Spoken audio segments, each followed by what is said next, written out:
কবে উত্থান একাদশী?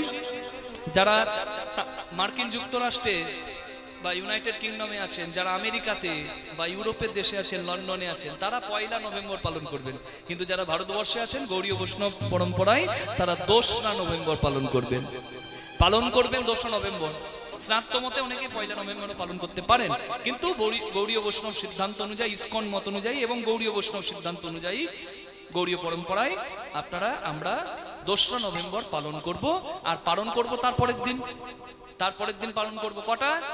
সকাল 6:34 থেকে 8:48 মধ্যে। নিতাই গৌর প্রেমানন্দে হরি হরি হরি। এবার অনেকে আরো একটা সিদ্ধান্ত দিচ্ছেন, সকাল 5:48 থেকে 9:27। আপনি করতে পারেন, কিন্তু মূল সময় আমি বলে দিচ্ছি, এত জানার দরকার নাই। সকাল 7টা থেকে 8টার মধ্যে একটা সময় যে কোনো রবি শস্য গ্রহণ করতে পারেন, হ্যাঁ, ছাতু গ্রহণ করতে পারেন, অন্ন গ্রহণ করতে পারেন, জগন্নাথের প্রসাদ গ্রহণ করতে পারেন, একাদশী পালন করে দেবেন। একাদশীর বৈষ্ণবের দ্বাদশীর দিন বৈষ্ণব সেবা আর দান ধ্যান করবেন, তাহলে একাদশীর ফল বহুগুণ বেড়ে যাবে। এই দান ধ্যানটা আমরা তো করি না। দান ধ্যান, দুস্থকে দান ধ্যান করতে হবে।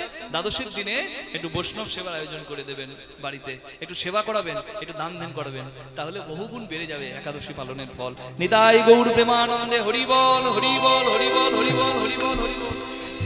স্কন্দ পুরাণে, আমার কথা নয়, স্কন্দ পুরাণে ব্রহ্মা নারদকে এই কথা বলেছেন, এবং ভবিষ্যৎতর পুরাণে যুধিষ্ঠির মহারাজকে কৃষ্ণ ভগবান এই একাদশীর মাহাত্ম্য বলেছেন।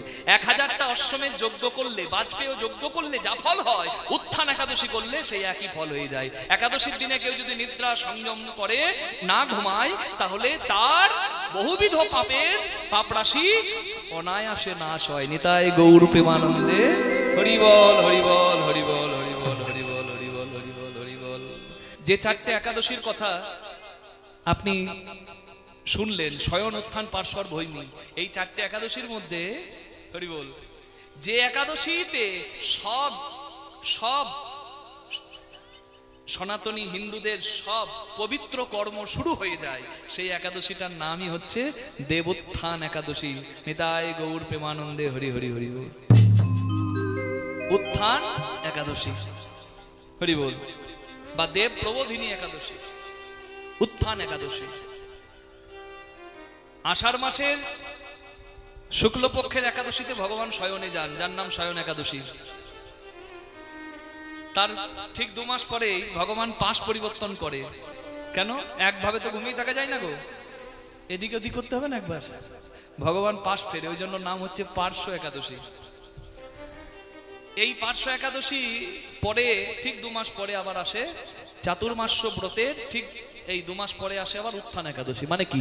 ওই শয়ন একাদশী থেকে উত্থান একাদশী, এই যে 4 মাস, এই 4 মাসকে বলা হয় চাতুর্মাস্য ব্রত। যারা করেন তারা জানেন, তাদের চরণে আমার কোটি কোটি প্রণাম। শ্রাবণ মাসে শাক খেতে নাই, ভাদ্র মাসে দই খেতে নাই, আশ্বিন মাসে দুধ খেতে নাই, কার্তিক মাসে মাসকলাই খেতে নাই, শিম খেতে নাই, পটল বেগুন খেতে নাই, বরবটি খেতে নাই, মূলা খেতে নাই, তিল খেতে নাই, এগুলো বর্জনীয়। এই চাতুর্মাস্য ব্রতে যারা আছেন তারা জানেন খুব কঠিন। হবিষান্ন গ্রহণ করতে হয়, ব্রহ্মচর্য ধারণ করতে হয়, ব্রহ্ম মুহূর্তে স্নান করতে হয়, মাটিতে শয়ন করতে হয়, খুব কঠিন। তাহলে এতগুলো তো গৃহী মানুষের করা সম্ভব নয়। তাহলে আপনারা কি করবেন? তার জন্যই তো আমি বলছি মা, এই দামোদর মাস হচ্ছে ভগবানের প্রতি ভক্তি অর্পণ করা সর্বশ্রেষ্ঠ মাস। দামোদর মাস কোন মাস? কার্তিক মাস। কার্তিক, মাঘ আর বৈশাখ, এই 3টে হিন্দুদের শ্রেষ্ঠ মাস। তার মাঝে শ্রেষ্ঠ হলো কার্তিক মাস। যা কর্ম কার্তিক মাসে করবেন তা 1000 গুণ বেশি লাভ পাবেন। মানে 16 মালা যদি অন্য মাসে করেন, এই মাসে করলে 1000 গুণ বেশি লাভ। 16 মালা করলে 16,000 মালা কলার ফল। হরি বল হরি বল হরি বল হরি বল। জয় নিতাই জয় নিতাই। এই জন্য আপনারা অবশ্যই এই কার্তিক মাসটা ভক্তি ভরে পালন করবেন। কার্তিক মাসের শ্রেষ্ঠ দিনই হচ্ছে উত্থান একাদশী। এই দিনটা সবাই পালন করবেন। এই জন্যই আমি এতগুলো কথা খরচা করছি মা, মনে রাখবেন। একাদশী একদিনের ব্রত নয়, ত্রিদিবসীয় ব্রত। দশমীর দিনে একাহার সর্বোত্তম, হবিষান্ন গ্রহণ করা উচিত। যদি না পারেন দশমীর দিনে অন্তত একাহার করবেন, আর না হলে রাত্রেবেলায় আর ভারী খাবার খাবেন না। খেয়ে ব্রাশ করে নেবেন, তারপরের দিন একাদশী যেভাবে পালন করা উচিত আপনারা আমার থেকে অনেক ভালো জানেন, সেইভাবে একাদশী পালন করবেন। পঞ্চশস্য বর্জন করবেন, খাবারটা মূল নয়। সংযম শুধু খাবারে নয়, বাক্য সংযম, নিদ্রাকে সংযম, ইন্দ্রিয় সংযম, আহার সংযম, বাক্য সংযম, সবকিছু সংযম হচ্ছে একাদশী। একাদশ ইন্দ্রিয় চক্ষু, কর্ণ, নাসিকা, জিহ্বা, ত্বক, মুখ, পাদ, পানি, পায়, উপস্থ। কত হলো? 10। আর একটা মন, এই 11 নম্বরটাকে ওইখানে দিতে হবে চরণে। আন চিন্তা ছেড়ে হরির চিন্তা। হরি জাগরণম, হরি জাগরণম, স্নানম, দীপ দানম, তুলসী সেবনম, ব্রতোজ্জাপনম। এই 5টি কাজ প্রত্যেক গৃহীর করা উচিত। যদি না করেছেন কাল পর্যন্ত, কালকে করুন। যে কটা দিন বাকি আছে উত্থান একাদশী পর্যন্ত বা রাস পূর্ণিমা পর্যন্ত, আপনারা কার্তিক মাস দামোদর ব্রত অনেকে পালন করেন একাদশী থেকে একাদশী, কিংবা অনেকে পালন করে রাস মানে পূর্ণিমা থেকে পূর্ণিমা। এখনো যে কটা দিন বাকি আছে সে কটা দিনই সুন্দর। আজকে জানলেন, আজ থেকে শুরু করবেন কি? ব্রহ্ম মুহূর্তে স্নান। এটা তো সবার সম্ভব নয়, অন্তত সকাল 8টার মধ্যে স্নান করে নেবেন। আর রাত দুপুর 12টার পর স্নানকে ভূত স্নান বলে, জয় নিতাই। তাহলে স্নান করে নেবেন। সকালে ভগবানকে সকাল আর সন্ধ্যা দুবেলায় প্রদীপ দেখাতে হবে। প্রদীপ যারা না পারবেন না তারা সন্ধ্যাবেলায় একবার দেবেন, কিন্তু প্রদীপ অবশ্যই দেখাতে হবে। প্রদীপ সকালবেলায় প্রদীপ দেখাচ্ছেন, প্রদীপ দেখাবেন। ভগবানকে জাগাতে হবে, মঙ্গল আরতি করতে হবে, এটা হচ্ছে নিয়ম। স্নান করতে হবে, প্রাতঃ স্নান করতে হবে, এটা 2 নম্বর। 3 নম্বর হচ্ছে তুলসী সেবা করতে হবে। তুলসী লাগান, তুলসীতে জল দান করুন, কিংবা তুলসী নিয়ে গিয়ে ভগবানের চরণে পৌঁছে দিন। সবই সেবা। প্রত্যেকটা সেবার জন্য আমি 1000 গুণ ফল বেশি পাবেন। আর 3 নম্বর তুলসী সেবা, 4 নম্বর দীপদান, প্রদীপ দান। কারা কারা প্রদীপ দান করছেন এই মাসে? হাত তুলুন তো। করছেন? জয় নিতাই। প্রদীপ দান করছেন? অবশ্যই দীপদান করবেন। সকাল সন্ধ্যে দুবেলা, যদি না পারেন সন্ধ্যাতে একবেলা করবেন, কিন্তু যেটা করবেন সেটা হচ্ছে ওই প্রদীপটা ভগবানের চরণে 4 বার, হৃদয়ে 2 বার, বদনে 3 বার, আর সারা অঙ্গে 7 বার, মোট 16 বার দেখাবেন। 16 বার দেখাবেন। আর এই সেবাটা যেন উত্থান একাদশীর দিন অবশ্যই হয় সবার। কেন? উত্থান একাদশীর মাহাত্ম্যই একটা এইটা। উত্থান একাদশীর দিনে প্রদীপ জ্বালিয়েছিল এক গৃহী, তা ওই প্রদীপে একটা ইঁদুর এসে পড়ে, আর সলতের বদলে ওই ইঁদুরটা নিজেকে সলতের মতো অর্পণ করে দেয়। ইঁদুরটা জ্বলে পুড়ে ছাই হয়ে যায় ওই প্রদীপের শিখায়। ওই ইঁদুরটার ভগবত ধাম প্রাপ্ত হয়ে যায়নি, তাই গৌর প্রেমানন্দে হরি হরি বলি। ইঁদুরটার সদ্গতি হয়ে যায়। একটা পশুকুলে জন্ম নিয়ে একটা ইঁদুরের যদি সদ্গতি হয়, আপনারা কেন করবেন? ওই জন্য সেবাটা বলে দিলাম। এই সেবাটা উত্থান একাদশীর দিনে পরিপূর্ণভাবে আপনারা করবেন। কি? ভগবানের চরণে 4 বার। কেন 4 বার? কেন 5 বার নয়? কেন? এখানেই তো সেবা। জেনে বুঝে সেবা করতে হবে, তাহলে সেবাতে ভালোবাসা জন্মাবে। না জেনে করলে সেবা ভালোবাসা জন্মাবে না। তাহলে চরণে 4 বার। কেন? ধর্ম, অর্থ, কাম, মোক্ষ, এই 4টেতেই জীবন শেষ। এই 4-এর ঊর্ধ্বে হলো পঞ্চম পুরুষার্থ, যার নাম প্রেম, যাহা দেবেরও দুর্লভ, যাহা বিনা কৃষ্ণ প্রাপ্তি নহিক সম্ভব। এই ধর্ম, অর্থ, কাম, মোক্ষের থেকেও প্রিয় আমার কৃষ্ণ ভক্তি। এইটা তোমার চরণে আমি নিবেদন করলাম। ধর্ম, অর্থ, কাম, মোক্ষ তোমার চরণে দিলাম, তুমি আমাকে কৃষ্ণ ভক্তি দাও। হৃদয়ে 2 বার। কেন? যশোদা কৃষ্ণকে দড়ি দিয়ে বাঁধতে গিয়েছিল ননি চুরি করার দোষে, যার জন্য কৃষ্ণের নাম হচ্ছে দামোদর। দড়ি দিয়ে বাঁধা পড়েছিল, তাই তা যতবার বাঁধতে যায় 2 আঙ্গুল কম পড়ে যায়। কেন? একটা হচ্ছে আগ্রহ ভক্তি, আর একটা হলো ভগবানের কৃপা। যশোদা জোর করে বাঁধতে চায়, জোর করে কি তাকে বাঁধা যায়?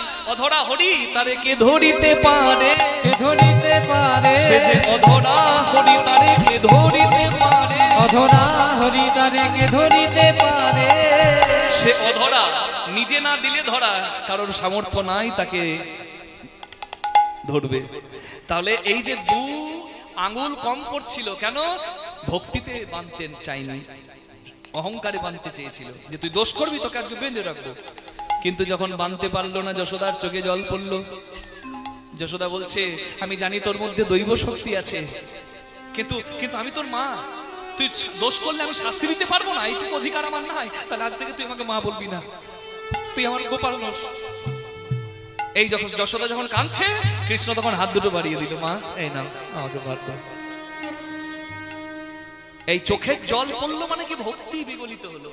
এই ভক্তিতে ভগবান বাধা পড়ে। তাহলে হৃদয়ে 2 বার মানে একটা হলো ভক্তের আগ্রহ, আর একটা হলো ভগবানের কৃপা। দু আঙ্গুলের অভাব হৃদয়ে ছিল, তাই দুটি আঙ্গুলের বদলে ওই দুবার ঘুরিয়ে ওই বন্ধনে কৃষ্ণকে বাঁধার জন্য দুবার প্রদীপ ভগবানের হৃদয়ে অর্পিত হলো। আর বদনে তিনবার সত্য রজ তম তিন গুণ, এই তিন গুণ এবং আদি ভৌতিক আদি দৈবিক আধ্যাত্মিক এই ত্রিতাপ জ্বালা থেকে তুমি আমায় মুক্ত করো, হরি বল। আর সারা অঙ্গে 7 বার মানে সপ্তম দ্বার পার হরি বৈঠত। মূলাধার থেকে সহস্রার পথ বড় কঠিন, ভজন মানে সংযম। To succeed in every field you have to be patient. তোমাকে ধৈর্যবান হতে হবে সাফল্য পেতে গেলে।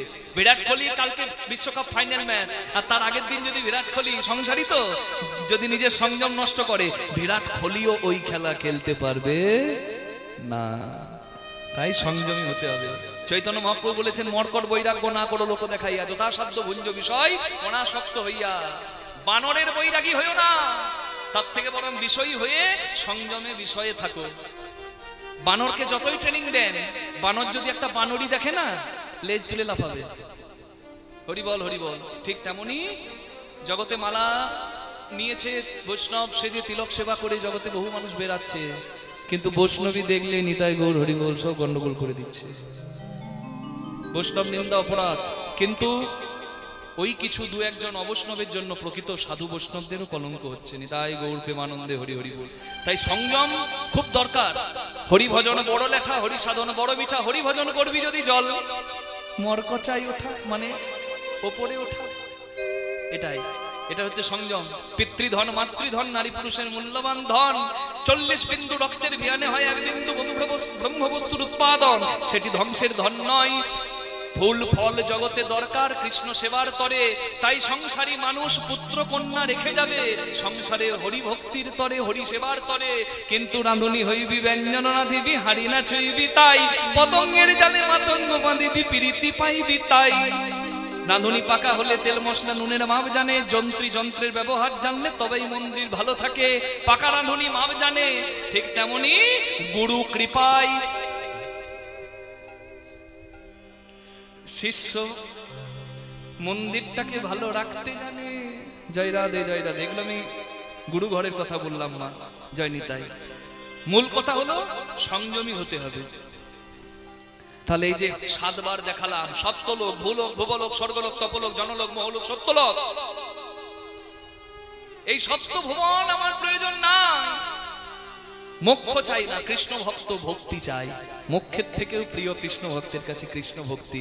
তাই দামোদর ভগবানকে ভক্তিটা নিবেদন করা আর কৃষ্ণ চরণ প্রার্থনা করাই হলো সবার উচিত। তাই উত্থান একাদশীর মাহাত্ম্য আমি বললাম। একটা ওই প্রদীপে একটা ইঁদুর এসে পড়ে গেল, ইঁদুরটাও ভগবত চরণ পেয়ে গেল। তাহলে আমরা তো সর্বশ্রেষ্ঠ জীব মানুষ, আমরা জেনে বুঝে কেন করবো না মা? তা মনে পড়ে গেল, আমাকে জিজ্ঞাসা করেছিল একাদশীর দিনে কি তুলসী পাতা তুলতে হয়? নিয়ম হচ্ছে দ্বাদশীর দিনে তুলসী পাতা তোলা নিষিদ্ধ, দ্বাদশীর দিনে। কিন্তু অনেক একাদশী দ্বাদশী যুক্ত হয়ে যায়, ওই জন্য একাদশীর দিনটা আমরা নিষেধ করে থাকি। দশমীর দিনে তুলে আপনি রাখতে পারেন পাতা। আমাকে জিজ্ঞাসা করেছিল, আমি তাই বলে দিলাম। হরি বল। মহাদেবের ভজন করলো, মহাদেবের ধ্যান করলো, আর সত্যিকারের বিদ্যাপতির ডাকে মহাদেব সাড়া দিল। বিদ্যাপতি কি চাস বাবা? যা চাইবি আমি তাই দেব, বল তোর কি চাই? শিবের নাম আশুতোষ, অল্পতেই তুষ্ট হয়। কিন্তু বিদ্যাপতিকে অনেক পরীক্ষা নিয়েছে। গঙ্গার আশীর্বাদ পেয়ে শিব ভজন শুরু করে বিদ্যাপতি। বাবার বয়স হয়েছে, বাবার পূজা করতে পারে না। বিদ্যাপতি তার উপবিত ধারণের পর, মানে পৈতে হওয়ার পর, পূজার দায়িত্ব মাথায় নেয়। বিস্ফি গ্রামের শিব মন্দিরের পূজারী হয়ে যায় বিদ্যাপতি। প্রতিদিন শিবের আরাধনা করে। একদিন তুষ্ট হয়ে শিব এসে বলে, বল তোর কি চাই? যা চাইবি তাই দেব। মহাদেব স্বয়ং এসে কৃপা করছেন, কিন্তু বিদ্যাপতি আর চাইতে পারছেন না। মাথা নামিয়ে আছে। মহাদেব লক্ষ্য করলেন, চাইতে গিয়ে বিদ্যাপতির চোখে জল পড়ছে। যজ্ঞেশ্বর মহাদেব, যিনি তত্ত্ব সম্রাট, তিনি তো সবই জানেন। চোখে জল দেখে বুঝতে পারলেন, যার নয়নে দেখিবে অবিরত অশ্রুধারা, জানিবে সেই জন ভক্তের সেরা। যার বদনে দেখিবে কৃষ্ণ নাম, জানিবে সেই জন বৈষ্ণব প্রধান। মহাদেব বুঝতে পারলেন, জীবন, যৌবন, শক্তি, সম্পত্তি এই সব চাওয়ার ছেলে বিদ্যাপতি নয়, অন্য কিছু চাই। তাই অভয় বাণী দিলেন মহাদেব, বাবা আমি প্রতিজ্ঞা করলাম তুই যা চাইবে আমি তাই দেব, নির্দ্বিধায় চেয়ে নে কি চাই। অনেকক্ষণ পরে বিদ্যাপতি মহাদেবের কাছে হাত জোড় করে বললেন, হে প্রভু, তুমি আমার বংশের উপাস্য দেবতা, আমার বাবা আমার পূর্বপুরুষ সবার তোমার চরণে বেলপাতা দিয়েছে, আমি বড় ভাগ্যবান, আমি তোমার সাক্ষাৎ দর্শন পেলাম।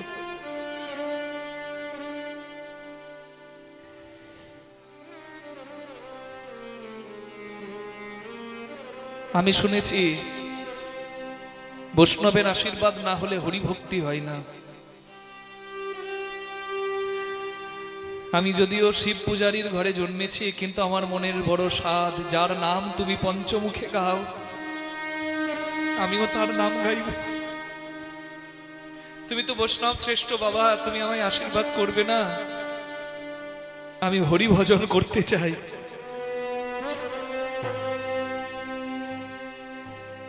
তুমি কি আমায় আশীর্বাদ করবে বাবা? ওরে দুষ্ট, এই ছিল তোর পেটে, এই ছিল তোর পেটে, আমি আশীর্বাদ করব না কেন রে? তবে তোকে বলি শোন, এই কাহিনী শিব পুরাণে আছে। মা লক্ষ্মী একদিন নারায়ণের চরণ সেবা করছে, নারায়ণ বলছে, লক্ষ্মী তুমি আমার খুব প্রিয়। বলে, আর কে প্রিয়? বলে, যে আমার শিবের প্রিয়।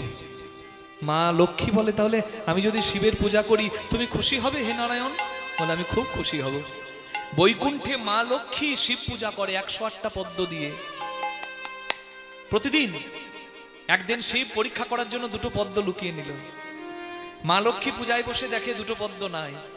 মা লক্ষ্মী চিন্তা করলেন, আসন ছেড়ে উঠে গেলে শিবের অমর্যাদা হবে। তাই মা লক্ষ্মী ভাবলেন, 2টো পদ্মের যখন অভাব, নারায়ণ তো বলেন আমার 2 স্তন যেন 2 শ্বেত পদ্ম, তাহলে আমার 2টো পদ্মের যখন অভাব হয়েছে আমি আমার 2টো স্তন পদ্ম বলিদান করব। নিজের 2 স্তন পদ্ম যখন বলিদান করতে যাবে, হরি বল, মহাদেব প্রসন্ন হলেন আর বললেন, দেবী ধন্য, দেবী তুমি ধন্য, তোমার সেবা ধন্য, তোমার দান ধন্য। তুমি এই যে পদ্মের বিনিময়ে স্তনপদ্ম নিবেদন করছো, তোমার এই স্তনপদ্মের সদৃশ একটি ফল হবে জগতে, যার নাম হবে শ্রীফল। শ্রী মানে লক্ষ্মী, লক্ষ্মীর অংশ থেকে জন্ম হবে বলে ওই নাম হবে তার শ্রীফল। তোমার স্তন সদৃশ যে ফলটি শিব সেবায় ব্যবহারে লাগবে, সেই ফলটির নাম হচ্ছে মিষ্টি বেল। শিবপুরাণ অনুযায়ী আপনারা শ্রীফলের জন্ম কথা শুনলেন। এটা দৃষ্টান্ত, সিদ্ধান্ত কি? মহাদেব বলছেন বিদ্যাপতিকে, বিদ্যাপতি, মা লক্ষ্মীকে দিয়ে শিব পূজা করিয়ে নারায়ণ খুশি হয়, তাহলে তুই যদি নারায়ণের নাম গান করিস, হরি নাম করিস, তাহলে এই শিব খুশি হবে না কেন বাবা? তবে শোন, আমি আমি আমি এই এই এই কৃষ্ণ ভজন ঘরের, তত্ত্ব ঘরের মালিক, কিন্তু ঘরে ঢোকার চাবিটা আছে আমার গিন্নির কাছে। ওই যে মন্দিরে বসে আছেন জগৎ জননী মা, তুই মায়ের আশীর্বাদ নিয়ে নে। হরি বল, হরি বল, হরি বল। একটু মায়ের গান আমরা গাইছি, সবাই একটু হাত জোড় করো। আমার হৃদয় কমল মঞ্চে দোলে,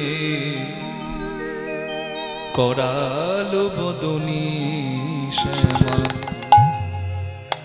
বলুন কালী মাতা কি? আমার হৃদয় কমল মঞ্চে দোলে, করালো বদনী শ্যামা। মন পব দোলাইছে, মন পব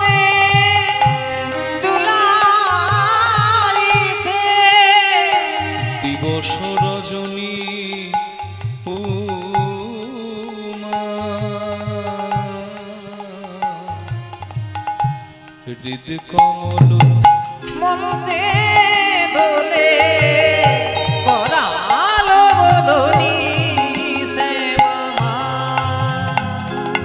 আমার রীতি কমল মনতে দোলে করালো বদনি শ্যামা মা হীরা পিঙ্গলা নামা সুষুম্না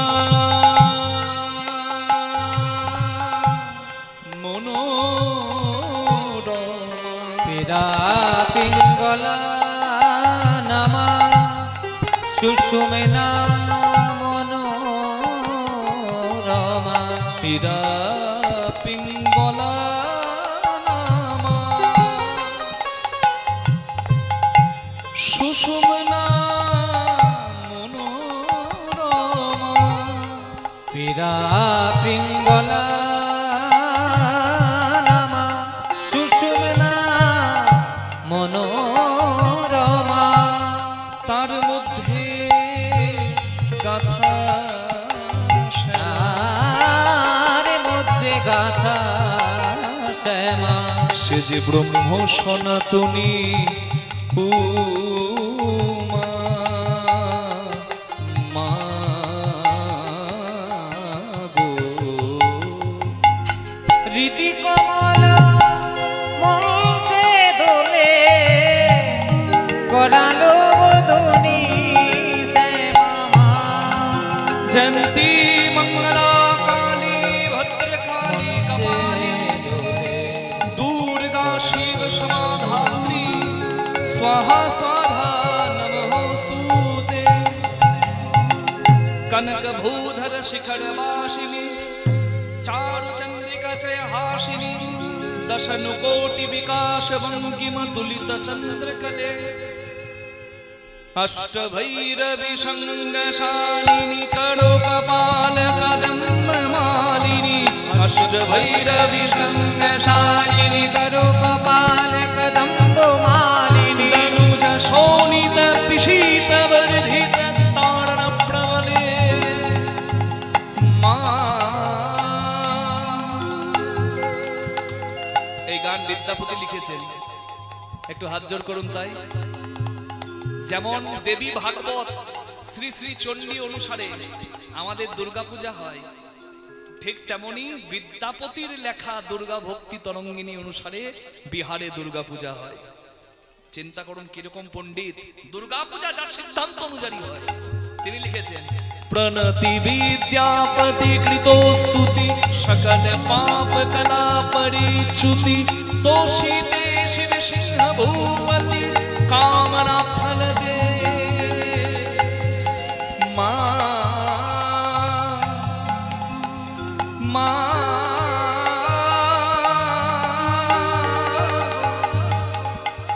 माँ माँ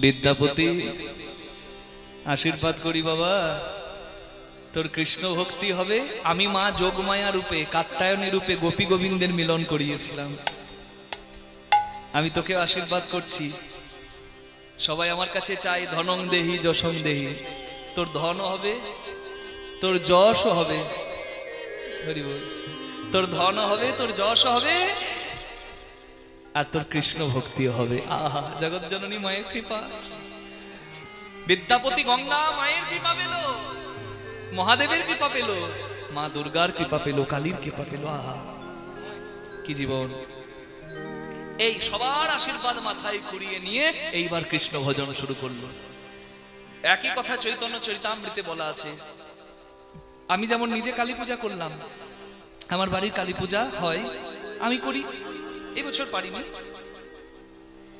গত বছর করেছিলাম কিন্তু আমি পূজায় অংশগ্রহণ করি আমার বাড়িতে কালী পূজা হয় আমি কালী পুজো করবো না কেন আমার বাড়িতে বৈষ্ণবী কালী হয় আমি বলি প্রথার সাপেক্ষে আমি বলি প্রথাকে সাপোর্ট করি বলি অবশ্যই দেওয়া উচিত কিন্তু মাংস বলি দিতে হবে এমন তো কথা নাই না মাংসাশিনাং যে চ কুর্বন্তি তৈ কার্যা পশু হিংসনম।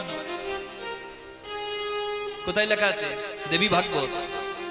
দেবী ভাগবত আদি গ্রন্থে বলছে মাংস আহার করাই যার স্বভাব, সেই তো মায়ের নামে মাংস বলি দেবে। মাংসাশনং যে চ কুর্বন্তি, যার কাজ মাংস আহার করা, তৈ কার্যা পশু হিংসনম, তার কাজ হচ্ছে পশু হিংসা করা। বলি বৈধ, কিন্তু বলি মানে যে তোমাকে পশু বলি দিতে হবে তা কিন্তু বলা নয়।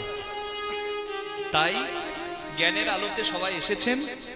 অনেক জায়গায় আমার কথা শুনে বলি চিরাচরিত ধারায় ছিল, তারা বন্ধ করেছে, পশু বলি বন্ধ করেছে। আমার বাড়িতেও বলি হয়, আখ বলি, চাল কুমড়ো বলি, যে যেমন ভাবে বলি দিতে পারেন। দুর্গাপুজোতেও বলি হয়েছে, কিন্তু বলি দেওয়া হবে, কিন্তু পশু বলি দিতে হবে এমন কিন্তু কোনো কথা নাই। তাহলে আপনারা যদি পারেন এই নিরীহ মানে একটা হিংসার আচরণ ছেড়ে একটু প্রেমের আচরণ করতেই পারেন চাইলে। মা দুর্গার আশীর্বাদ পেল, বিদ্যাপতি ভজন শুরু করে দিল। কিন্তু বলে না কপালের নাম গোপাল, কপালের নাম গোপাল। যে কথা বলছিলাম রুদ্রচণ্ডী পুরাণে বলা আছে, উপপুরাণ রুদ্রচণ্ডী পুরাণ, সেখানে বলা আছে মম যজ্ঞে মম দ্বারে ইয়ো নরা পশুঘাতকা তে নরা নরক যাত্রী যত্র চন্দ্র দিবাকরম। আমার নাম করে যদি কেউ পশু হিংসা করে আমার দরজায় এসে, চাঁদ সূর্য গ্রহ তারা যেমন উঠবে এটা যেমন সত্য, সেও নরকে যাবে ইহাও সত্য। নিতাই গৌর হরি হরি বল। বিধি অনেক আছে, কিন্তু সবার চৈতন্য হোক এটাই প্রার্থনা জানাই। কপালের নাম গোপাল কেন বললাম? বিদ্যাপতির ধন হলো, যশ হলো। কেন? মিথিলার রাজা শিবসিংহ তাকে সভাকবি করলো, রাজকবি করে দিল, পণ্ডিত সম্মান পেয়ে গেল। স্বদেশে পূজ্যতে রাজা বিদ্যান সর্বত্র পূজ্যতে। বিদ্যার মূল্য সব জায়গায় আছে। তাই আমি সব জায়গায় বলি, আপনাদের কাছে বলছি, শিক্ষার ব্যাপারে কোনো কম্প্রোমাইজ করবেন না। ছেলে মেয়েদের কখনো বলে দেবেন না যে পড়াশোনা করে কি হবে, দুটো কাজ শেখ, পড়াশোনা করে কি চাকরি পাবি, না এটা বলবেন না। আমারও মনে হয়েছিল, আমি কেমিস্ট্রি অনার্সের স্টুডেন্ট, যে আমার সায়েন্স কি কাজে লাগবে কীর্তনে।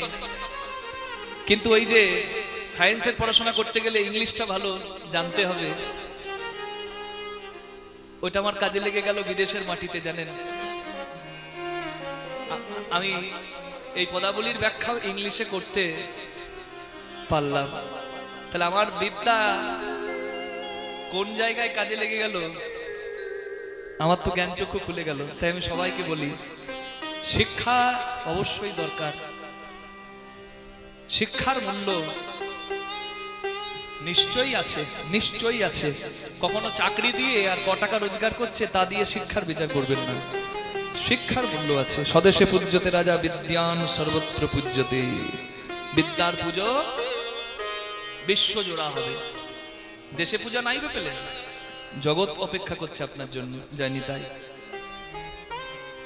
বই যদি বিক্রি হয় ফুটপাতে আর জুতো যদি বিক্রি হয় শপিং মলে, সেই দেশের উন্নতি হবে? যে দেশে শিক্ষা মাটিতে গড়াগড়ি খাই, কোনোদিন হবে না সেই দেশের উন্নতি। শিক্ষার মূল্য যে দেবে জগতে, তার জয় জয় হবে। নিতাই গৌর প্রেমানন্দে হরি হরি হরি বল। মনে রাখবেন, শিক্ষার মূল্য যদি কেউ না দেয়, কঠিন সংকট, কঠিন সংকট, কঠিন সংকট। হরি বল। বিদ্যাপতির কেমন কপাল দেখুন, রাজকবি হলো, অর্থ এলো, যশ এলো, কিন্তু কেমন কলঙ্কের কপাল। বিদ্যাপতি দেখতে দারুণ, আর বিদ্যাপতির কণ্ঠ যেন কোকিল কণ্ঠ। মিথিলার কোকিল বলা হয় বিদ্যাপতিকে। বিদ্যাপতির প্রেমে পড়ে গেল রাজার গিন্নি, রানীমা। বিদ্যাপতি চিন্তা করলো, হাই হাই আমার কলঙ্কের কপাল। রাজার কলঙ্ক, রানীমায়ের কলঙ্ক, আমার কলঙ্ক। দেখবেন একটা কথা, বিবাহিত পুরুষের দিকে কিন্তু বেশি জন চোখ দেয় না, দেয় কি? দেয় না। অবিবাহিত হলেই বাবা তার খুব জ্বালা। মায়েরা হাসছেন কেন? আমি মিথ্যা বললাম নাকি? বিবাহিত হলে জ্বালা কম, অবিবাহিত হলে কঠিন জ্বালা। বিবাহিত নয় বলে বিদ্যাপতি ভাবছে যে আমার দিকে চোখ দিচ্ছে, বেশ আমি সংসার করে নি, আমি সংসার করে নি, তাতে যদি সবকিছু ভালো হয়। সংসার করবো না ভেবেও বিদ্যাপতি সংসার করতে বাধ্য হলো। আর তারা হুড়ো করে তো কোনো কাজটি ভালো হয় না মা। বিদ্যাপতির কপালে এমন একজন জুটলো, বাবারে একবারে হরি বল। তাকে বিয়ে করার পর থেকেই বিদ্যাপতির একবারে শিরে সংক্রান্তি। হ্যাঁ, একবারে সব সময় ফনা তোলা ভবানী। হরি বল হরি বল। বিদ্যাপতি ডাকে, তার তো মিষ্টি ভাষা, কই গো মহামায়া? আর মহামায়া উত্তর দেয়, কি হয়েছে?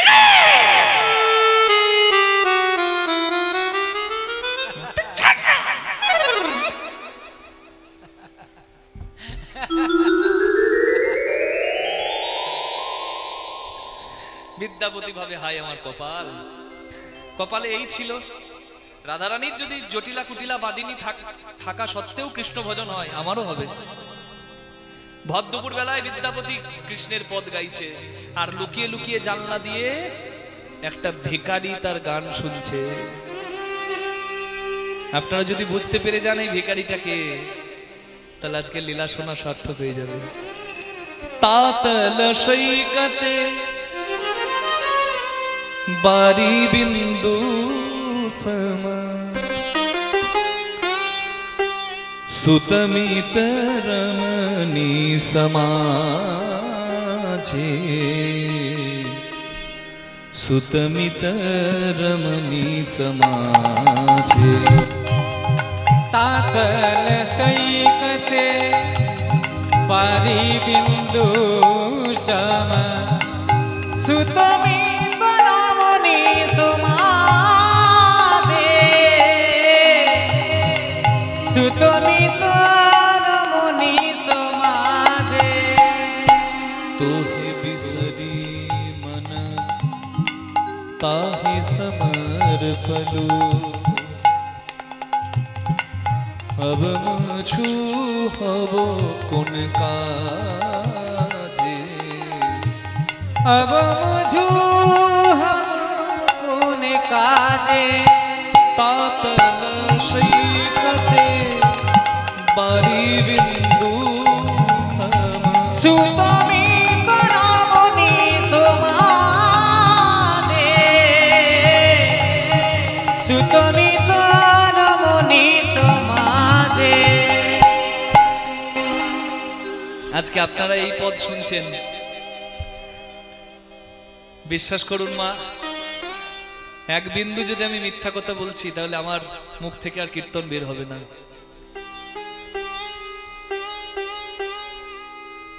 3 ঘন্টা কীর্তন শোনার যা ফল, আমার মনে হয় এই বিদ্যাপতির একটা পদ শুনলেও কম বেশি একই ফল। বিদ্যাপতির এক একটা পদ এক একটা ফুলের মালা, যা গোবিন্দের গলায় পরিয়ে দেওয়া যায়। আমি লেস্টারে ইংল্যান্ডে এই পদটা গাইছিলাম, আপনাদের কাছে যেমন ভাবে গাইছি ওইভাবে গাইছিলাম, কিন্তু ব্যাখ্যাগুলো একটু ইংলিশে করে দিচ্ছিলাম বলে যাদের চোখে জন্মেও জল আসে নাই তারাও কাঁদছিল জানেন। কীর্তনের শেষে এসে আমাকে হাত ধরে বলে যে কি রত্ন লুকিয়ে আছে ভারতের মাটিতে। রত্ন মানে আমার এই বৈষ্ণব সাহিত্য। तातल सैकते बारी बिंदु सम सुतमित रमणी समाजे। On a burning hot sand, a drop of water cannot survive. In the same way, relationships like father, son, family are short-lived. They can't last longer. Hey my mighty Lord, hey Govind, hey Krishna, I forgot you and I gave my everything to them. Now what is left for me to do? Hey Prabhu, সমুদ্রের তীরে প্রচুর বালি থাকে, তপ্ত বালি। সেই বালির ওপরে এক ফোঁটা জলবিন্দু কিন্তু স্থায়ী হয় না, হয়? গরম বালিতে এক ফোঁটা জল কতক্ষণ টিকবে? গরম বালির ওপর যেমন জলবিন্দু অস্থায়ী, তেমনি এই মিথ্যা সম্পর্ক অস্থায়ী। ভাই বন্ধু, পরিবার, এটা পরম আত্মীয় কেউ নয়, কেউ পরম আপন নয়। আমি সবটুকু দিয়ে সবাইকে করলাম, কিন্তু আমি তোমাকে ভুলে গেলাম। আর সবকিছু করার পরে আমি দেখলাম হাই হাই, তোমাকে দেওয়ার মতো আমার মধ্যে বাকি কিছুই নাই। आध जन्म हम नीदे गो आईनु, आध जन्म हम नीदे गो आईनु, जरा शिशु कत काल भेला, जरा शिशु कत काल गेला, निधुवन रमणी निधुवन रमणी, रस रंग मातलू, निधुवन रमणी रस रंग मातलू, तो ही भजब कुन बेला, तो ही भजब कुन बेला, तातल कते बारी बिंदु सम, सुतमी गुणमुनि समादे, सुतमी गुणमुनि समादे, तातल कते बारी बिंदु सम, सुतमी गुणमुनि समादे, सुतमी गुणमुनि समादे। Half of my life has been gone in sleeping. Childhood takes away many days. দিনে আমি 8 ঘন্টা ঘুমাই, আমার কথা বলছি। আপনারা কে কতক্ষণ ঘুমান আপনারা জানেন। দিনে যদি 8 ঘন্টা হয় তাহলে 24 ঘন্টায় 3 ভাগের 1 ভাগ ঘুম, তাহলে সারা জীবনে 3 ভাগের 1 ভাগ ঘুমাতে গেল। বছরটা তো দেখছেন 80 বছর, সময়টা কত? 3 ভাগের 1 ভাগ ঘুমাতে গেল। আধা জন্ম হাম নীন্দে ঘুমাইনো, ঘুমাতেই পার করলাম। জরা শিশু কত কাল গেল, রোগ জ্বালাতে কতদিন গেল। শিশুকালে মতি ছিল না, দিন গেল। বয়সে রোগ জ্বালা এলো, দিন গেল। যৌবনকালে মিথ্যাকে সত্য ভেবে রসে মেতে দিন কাটালাম। আর সবকিছু সময় পেলাম, কিন্তু হরি তোমায় ডাকার আমার সময় হলো কই। তুমি দিনে রাতে আমার উপর চালিয়ে দিচ্ছ সোনা মায়েরা।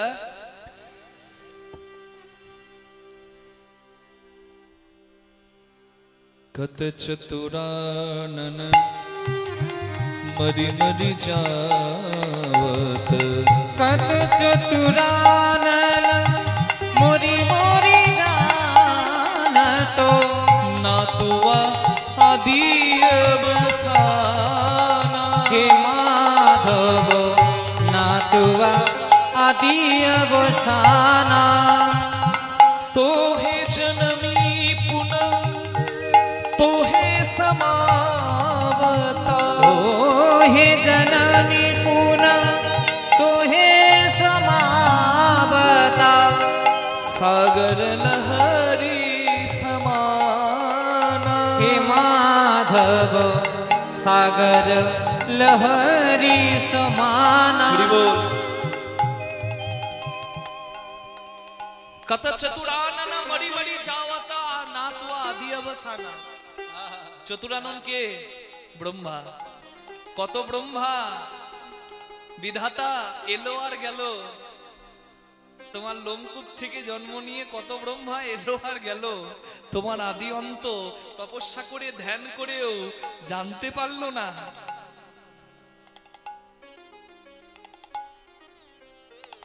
আর আমি এই মানব দেহ নিয়ে জন্ম পেয়ে তোমাকে ভালোবাসার চেষ্টা করলাম না। Even Brahma, the creator of the world, dies again and again. But you, hey Govind, hey Krishna, hey Hari, has no end and no beginning. তোমার কোনো আদি নাই, অন্ত নাই। এ অনিত্য সংসারে সবাই অনিত্য, আজ আছে কাল থাকবে না, কেউ না। কিন্তু এই অনিত্য সংসারের নিত্য তুমি। আমি এই অনিত্যে মেতে তোমাকে ভুলে গেলাম। বিদ্যাপতি কাঁদছে। হাত জোর করুন সবার বিদ্যাপতির নামে। বাল্যকালে হরি ভজে, হরি আসে কি না আসে?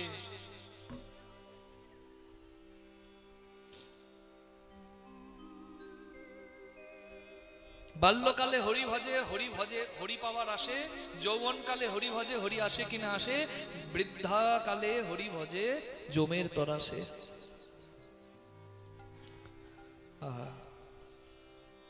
ভনয়ে বিদ্যাপতি শেষ সমন ভায়ো। ভনয়ে বিদ্যাপতি শেষ সমন ভানা। तुआ बिन गति नाही मोर। हे माधव तुआ बिना गति नाही मोरा। Only you can carry me across the ocean of death and birth. তুমি আমাকে পার করতে পারো এই জন্ম মৃত্যুর চক্র থেকে। Waves are created in the ocean and merges back into it. সমুদ্র তরঙ্গ সমুদ্র থেকেই সৃষ্টি হয় আর সমুদ্রেতেই মিশে যায়। তেমনি জগৎ সংসারে সমস্ত কিছুর উদ্ভব তোমার থেকে, আর সবকিছু একদিন মিশে যাবে তোমাতে। আমার দুঃখ এখানে। লাইট জ্বলছে, মাইক্রোফোন চলছে, আমি বলছি, আপনি শুনছেন। Everything has energy, everyone has energy. Energy can't be destroyed. সবকিছুর মধ্যে শক্তি আছে, আর এই বিন্দু বিন্দু শক্তির যিনি পূর্ণ শক্তিমান, তিনি তোমার ভগবান। তোমার সংসারে এসে তোমাকে ভালোবাসতে পারলাম না, তোমাকে চিনতে পারলাম না। ধিক আমার এই জীবনকে। আদি অনাদি কা নাথ কহায়সি।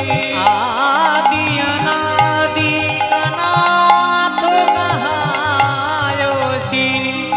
अवतारन भार तुहार। हे माधव अवतारण भार तुम्हारा। तातल श्रीकते पारी बिंदु सम। सुतमी बनवनी सुमादे। सुतमी परमनी समाजे। तातल सैकते पारी बिंदु सम। सुतमी बनवनी सुमादे। सुतमी बनवनी सुमादे।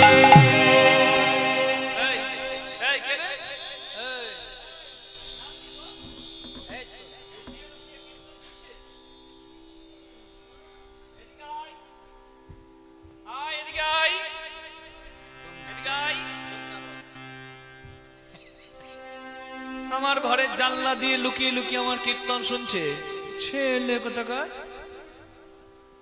নাম কি তো? কি না? উগনা নামে ছিড়ি কি? উগনা আবার কারো নাম হয়? হ্যাঁ,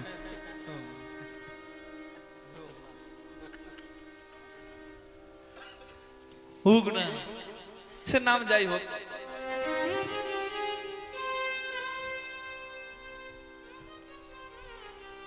ভাই লুকিয়ে লুকিয়ে কীর্তন, লুকিয়ে লুকিয়ে কীর্তন।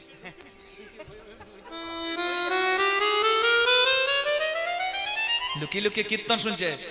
কীর্তন কখনো লুকিয়ে লুকিয়ে শুনতে নাই, সামনে আসবি। বাবা ঠাকুর, বাবা ঠাকুর, আমি অনাথ, আমার মা নাই, বাবা নাই। কখনো গাছের ছায়ায়, কখনো মন্দিরের বারান্দায় রাত কাটাই। কেউ দিলে পাই, না হলে জল খেয়ে কাটাই। গ্রামে গ্রামে ভিক্ষা করি। এই এই এই এই বিস্ফি গ্রামে ভিক্ষা করতে এসে শুনতে পেলাম এই গ্রামে বিদ্যাপতি নামে একজন পরম দয়াল আছে। আমি সেই বিদ্যাপতি ঠাকুরের বাড়ি খুঁজছি। আপনি বলতে পারেন বিদ্যাপতি ঠাকুরের বাড়ি কোনটা? বিদ্যাপতি ঠাকুরের বাড়ি খুঁজতে গিয়েই আপনার এই বাড়ির পাশ দিয়ে যেতে গিয়ে আপনার এই গান শুনলাম। আহা, আপনার গান নয় যেন অমৃত ধারা। কি ভালো গান করেন আপনি। আপনার গান শুনে আমি যেতেই পারলাম না। আপনি আমাকে এবার বলে দিন বিদ্যাপতি ঠাকুরের বাড়ি কোনটা, আর আমি তাহলে চলে যাব। আপনাকে বিরক্ত করব না। কার বাড়ি? হ্যাঁ, বিদ্যাপতি ঠাকুরের বাড়ি। ওরে আমি তো বিদ্যাপতি। বাবু আপনি? আপনার বাড়িতেই আমি কীর্তন শুনলাম। বাবা বাবা বাবু, বাবু গো বাবু, আমি অনাথ, আমার থাকার স্থান নাই। আমি আপনার বাড়ি সব কাজ করব, বাসন মাজা, কাপড় কাচা, ঘর মোছা, ঘর পরিষ্কার করা, থলি নিয়ে বাজার করা, সব করে দেবো। শুধু আপনার বাড়িতে একটু আশ্রয় দিন, আমি দুমুঠো অন্ন পেয়ে পড়ে থাকবো। বিদ্যাপতি অবাক হয়ে গেল। বলা নয় কোয়া নয়, একটা ছেলে এসে বাড়িতে থাকতে চাইছে চাকর হয়ে। বিদ্যাপতি চিন্তা করলো, আহা, আমাকে তো ভগবান সন্তান দেয়নি, আমার সন্তান হলে বোধহয় এরকমই হতো। এই ছেলেটা সকাল থেকে বোধহয় কিছু খায়নি, মুখটা শুকনো লাগছে। ওকে আশ্রয় দেওয়া যায় না? কাউকে যদি আশ্রয় দেওয়ার মতো যোগ্যতা ভগবান দিয়ে থাকে তাহলে আশ্রয় দেওয়া উচিত। ভগবান আপনাকে যোগ্য করেছে, আপনার দ্বারা যদি আরেকজনের মঙ্গল হয় নির্দ্বিধায় মঙ্গল করা উচিত। আমারও জীবনে স্বপ্ন আছে একটা স্থান করা, যেখানে মানুষ প্রসাদ পাবে, আশ্রয়হীন আশ্রয় পাবে। আমার জীবনে এটাই স্বপ্ন, জানি না কবে পূর্ণ করতে পারবো। সেই পথে আমি এগিয়ে যাচ্ছি একটু একটু করে। ভগবান যদি আপনাকে যোগ্য করেছে তাহলে আপনিও এই জীবনটাকে সফল করার জন্য কিছু করুন। বিদ্যাপতি চিন্তা করলে একবার, আহা, আশ্রিতকে আশ্রয় দেওয়া পরম ধর্ম। কিন্তু আমি বললে তো হবে না, আমার ঘরে একজন আছে, তার যা মুখ, বাবারে, তাকে বরং একবার জিজ্ঞাসা করি। বিবাহিত পুরুষের খুব জ্বালা গো। কীর্তন ভালো লাগলো, কীর্তন শুনে আমাকে বায়না করে দিল, কীর্তনিয়া বাবা কালকে সকালবেলায় তাহলে আমার বাড়িতে একটু মিষ্টি জল একটু সেবা করবেন। ঘরে গিয়ে গিন্নিকে বলছে, গিন্নি কি কীর্তন শুনলাম, খুব ভালো লাগলো। আর কীর্তনের শেষে কীর্তনিয়াকে বললাম আমাদের বাড়িতে গিয়ে একটু মিষ্টি জল সেবা করবেন, একটু একটু লুচি তরকারি তাহলে সকালবেলায় কালকে তুমি বানিয়ে দিও। আর গিন্নি যদি বলে আমাকে উদ্ধার করে দিয়ে চলে এসছো ঘুমরে,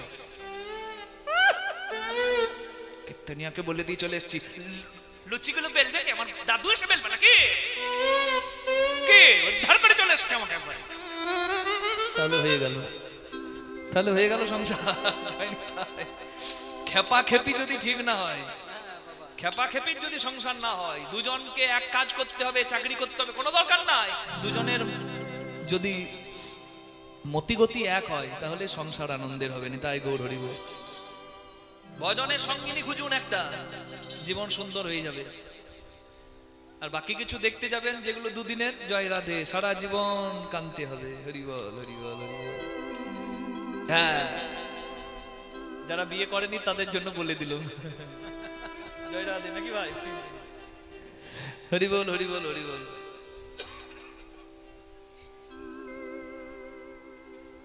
দাঁড়া তুই ওখানে দাঁড়া, আমি দেখি কি বলছে।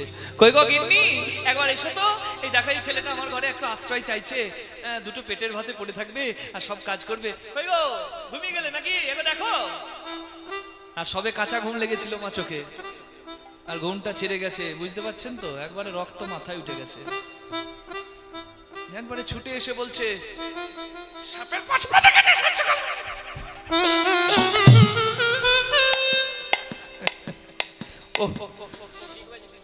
মা তোমাকে বোধহয় জন্মের সময় একটু মধু দিতে ভুলে গিয়েছিল। মুখ নয়, ফাটা বাঁশ। এই ছেলেটা আমার বাড়িতে কাজ করতে চাইছে, ওর অনাথ, ওর কেউ নাই, ওকে একটু আশ্রয় দেওয়া যায় না? কোন ছেলেটা? কোনটা? ওই ছেলে এটা এটা হাওয়াতে উড়ে চলে যাবে, কাজ করবে কি? এ তো রোগ ধরা শরীর। মা মা মা ঠাকুর, আমার শরীর দেখে ভাববেন না, আমাকে যা বলবেন আমি তাই করে দেব। বেশ বেশ বেশ, কাজের বেলা যদি কাজটা ঠিক না হয়েছে মহামায়া অনেক অনেক, যা ওকে দুটো খেতে দাও তো আগে। উগনা চাকরের জায়গা হয়ে গেল বিদ্যাপতির ঘরে। বিদ্যাপতি তখনও বুঝতে পারেনি এই উগনাকে। উগনা সেবা শুরু করে দিল বিদ্যাপতির। কি করে? বিদ্যাপতি স্নান করবে তার আগে উগনা তৈলমর্দন করে, তেল মাখায়, স্নানের জল তুলে দেয়, ঘর মোছা, ঘর পরিষ্কার করা, ঘর ঝাড় দেওয়া, বাসন মাজা, কাপড় কাচা সব করে। বিদ্যাপতি ঘুমাতে গেলে বিছানাটাও পরিষ্কার করে দেয়, পায়ে তেল দিয়ে দেয়। বিদ্যাপতি ঘুমিয়ে যাওয়া পর্যন্ত পায়ে তেল মাখায়, সব সেবা করে। একদিন বিদ্যাপতি হাটে যাচ্ছে, হাটে, আর মহামায়া উগনাকে ডাকছে, কই লাট সাহেবের নাতি, বাবা রে মুক্তি।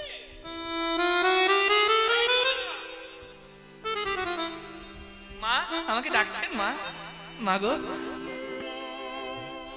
মতির ছন্ন কথা পড়ে চলে, যা বাবু বাজারে যাচ্ছে, যা। যাচ্ছি মা। বিদ্যাপতি বাজারে যাচ্ছে আর উগনা পেছনে পেছনে যাচ্ছে, গলায় একটা গামছা, পরনে একটা ধুতি আর হাতে থলিটা ধরে মালিকের পেছনে পেছনে যাচ্ছে। জ্যৈষ্ঠ মাসের কাঠ ফাটা রোদ, এত রোদ বিদ্যাপতি 1 মাইল গিয়ে আর যেতে পারছে না, গাছতলায় বসে পড়েছে। আর উগনাকে বলছে, উগনা আর পারছি না রে, এখানে একটু বসিস।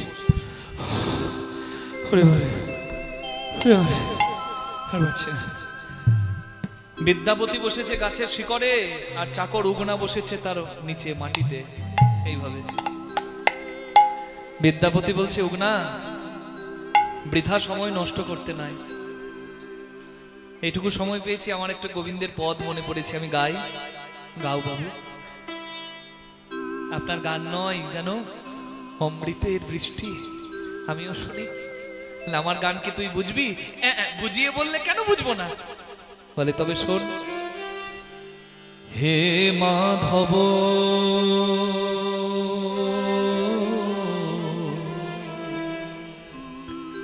তোমায় বহুত মিনতি করত, বলিও হে রাধা মা, ও মাধব হে তোমায় বহুত বহুত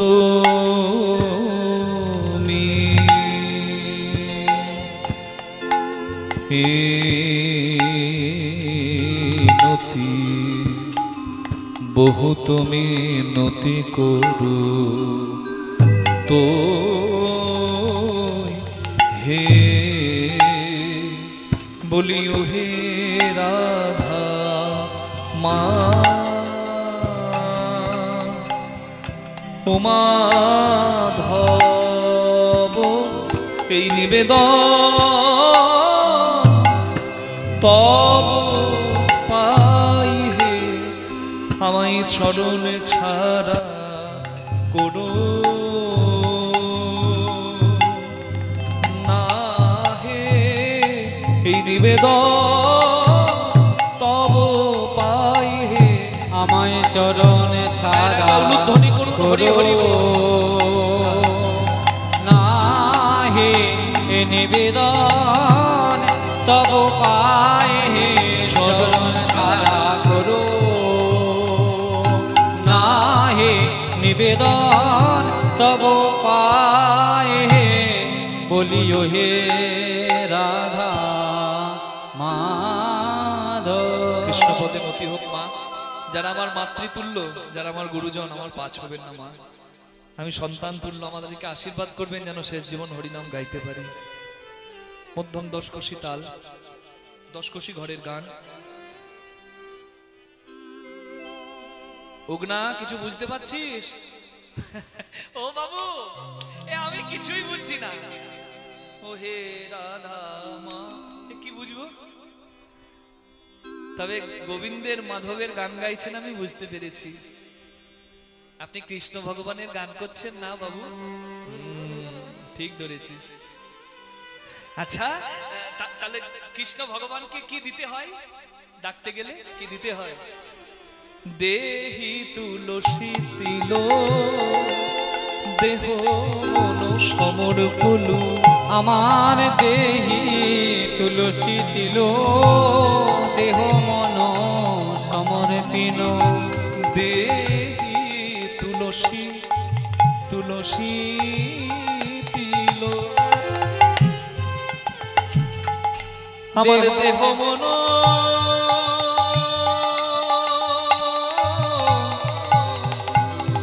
সমর পলু। দয়া জানি না ছোড়ো বিমুই,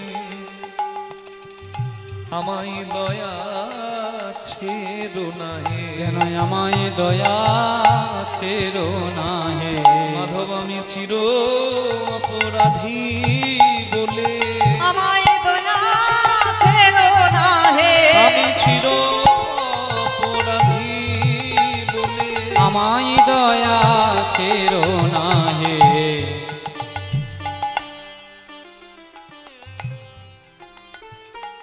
আচ্ছা, তুলসী পাতা দিয়ে কৃষ্ণকে ডাকতে হয়।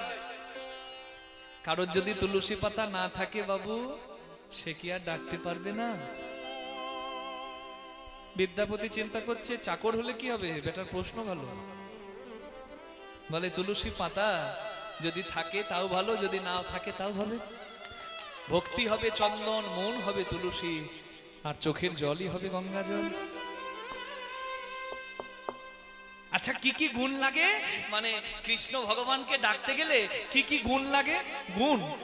গুণ থাকলেও হবে, গুণ না থাকলে একটা চোরও ডাকতে পারে, একটা সাধু ডাকতে পারে। তো এই দেখ, আমার তো কোনো গুণ নাই হোক না, তবুও তো আমি এই মায়াবদ্ধ সংসারী, আমিও তো ডাকি। সাধু যেমন ডাকে, আমার মতো মায়াবদ্ধ গৃহী সেও তো ডাকে। গণইতে দোষ গুণলে সোনা পাবি। গণইতে দোষ আমার গণইতে দোষ, বলি গুণ তো কিছু পাবে না মাধব। গণইতে দোষ আমার গুণ তো কিছু পাবে না। শুধু রাশি রাশি দোষ পাবে যখন বিচার করে দেখবে। রাশি রাশি দোষী পাবে যখন বিচার করে দেখিবে। শুধু রাশি রাশি দোষী পাবে যখন বিচার করে দেখিবে। শুধু রাশি রাশি দোষী পাবে। আমার গুণ তো কিছু পাবে না মাধব। জব তু করবি বিচার।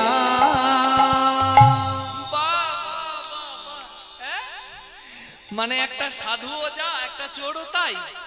সাধুও হরিকে ডাকবে, চোরও হরিকে ডাকবে, তাহলে পার্থক্য কোথায়?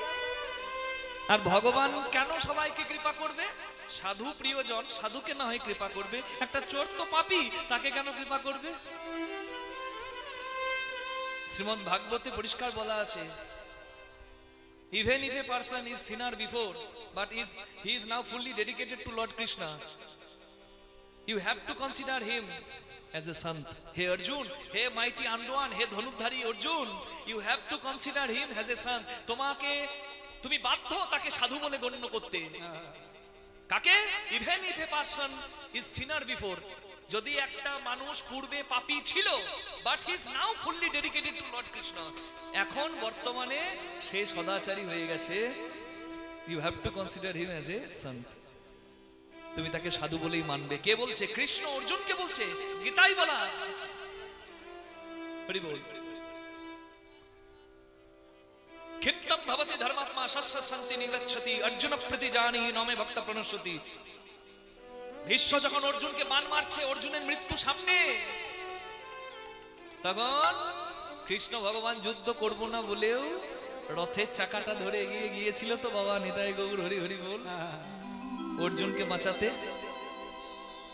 অর্জুনকে প্রতিজ্ঞা করিয়েছিল রথে বসে। অর্জুন প্রতিজ্ঞা করে বলো, অর্জুন প্রীতি জানিহি নমে ভক্তা প্রণশ্যতি, যে ভগবান থাকতে তার ভক্তের কোনোদিন বিনাশ হয় না।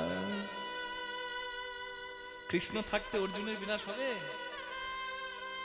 তাই অর্জুন রক্ষা পেয়ে গেল। হরি বল, হরি বল, হরি বল। সে জগৎকে কৃপা করছে, সবাইকে কৃপা করে, সবাই তার কৃপার যোগ্য। কেন? সিন্নান্ত বিশ্বে অমৃতস্য পুত্রা, তিনি অমৃতের সাগর, আমরা হলাম অমৃতের সন্তান। তিনি পিতা, আমরা তার সন্তান। তু হু জগন্নাথ জগতে কহয়সী, তু জগন্নাথ, আমি সেই ভরসায় তোমায় ডাকি। মাধব তু জগন্নাথ, সেই ভরসায় তোমায় ডাকি। তুমি হলে জগতের নাথ, সেই ভরসায় তোমায় ডাকি। জগবাহি নহি মুই ছা। মাধবে হে